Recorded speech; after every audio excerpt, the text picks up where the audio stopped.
And we're going to start, I think it's pretty unanimous this year. The bottom of the SEC, people seem to believe, is going to be in Fayetteville, Arkansas.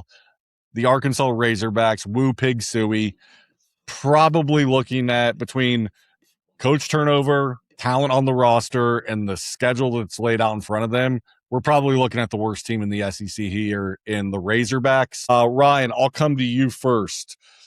Ryan Silverfield takes over, comes over from Arkansas, brings a few guys over, but when you look at the preview notes on this team, there's not a whole lot to get excited about. Are you as bearish on this team as it seems like everyone else is? Yeah, I am. It's hard to really get excited about anything, and anything that there is to get excited about seems like it's just somewhat of a hypothetical. They have a brutal schedule, I think, with Tall week 2, Georgia week 3, Tennessee, Auburn, South Carolina, Texas, LSU. I mean, it's just a regular SEC schedule, but for a team like Arkansas, there's not a ton of easy wins on it. I'm pretty bearish overall. I don't have a ton to add to Arkansas. I think the only thing you can hope is just build on something and get a few wins here or there that you can, build on for next season, because I do think it'll be pretty ugly. Yeah, I think if you're trying to make a case that they're going to be a little bit better than people are giving them credit for in year one of the Silverfield era, Silverfield did a pretty good job at Memphis, 50-25 there from 19 to 2025. He had 2 10-win seasons. Memphis is kind of a hop, skip, and a jump away from Fayetteville and the Arkansas campus. I don't know if it's fair, but I tend to kind of hold what previous coaches at a program like Memphis, who, if they're making a jump to a major school from a mid-major like a Memphis, I tend to hold how the previous few coaches have done, after they've made the jump against kind of this next guy that's been up.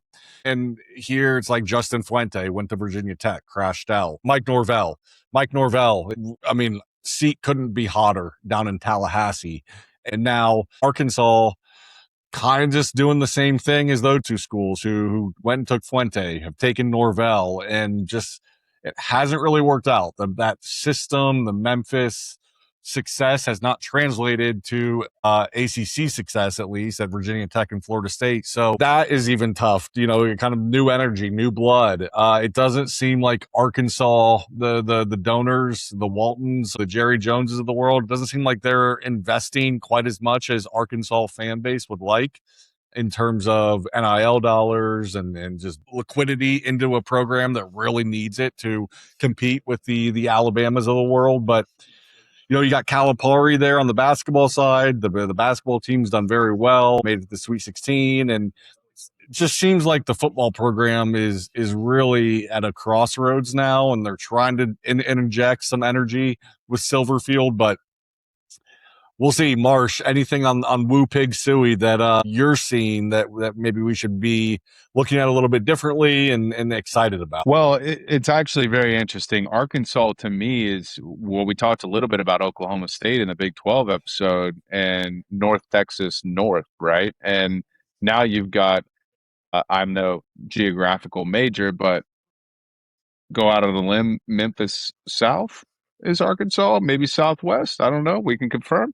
But I look at the roster and I'm like, he just brought everyone over from Memphis. Now, they had some exciting wins and plays last year. Sutton Smith and AJ Hill are going to be obviously key cogs in the offense. They know the offense.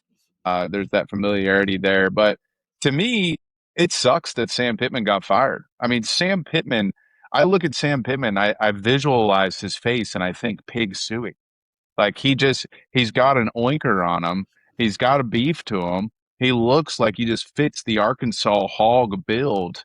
And after watching that SEC documentary last year, I was a fan. I liked the guy. I mean, it sucks that you didn't pan out. You guys didn't win football games. I mean, shit, you went 0-8 in SEC play last year. That's dog shit.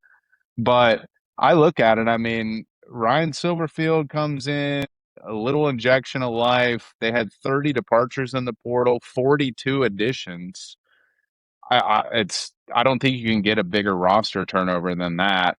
And then looking at it overall, they have the toughest schedule in the SEC. So realistically, I'd like to see the SEC and Sankey. They want to have this whole conversation about the SEC being better than sliced bread. We're going to a 9-game in-conference schedule to show everybody, how tough it is, blah, blah, blah. I'd like to see it be more like an NFL schedule, where if you think your conference is so tough, I think the top people should play the top people from the previous year every year. And I think that the bottom people should get a little break and play more of the bottom teams, right? So, like, we look at the Kentuckys, the Mississippi States, the Arkansas of the world, they should all have each other on the schedule.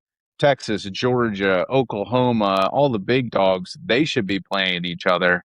It doesn't really help nonetheless, because it would be death by 1,000 cuts essentially, but it's more feasible to do something like that if you think if you're big dick swinging conference, right? Like, sure, it may hurt your hopes, but your SEC champion is vetted. They're proven. And if they go to the college football playoff, that's your best bet.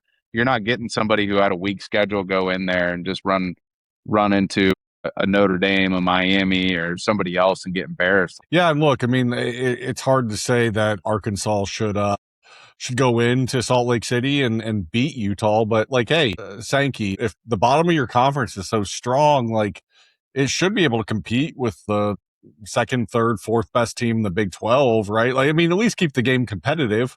We'll see. We'll find out week 2.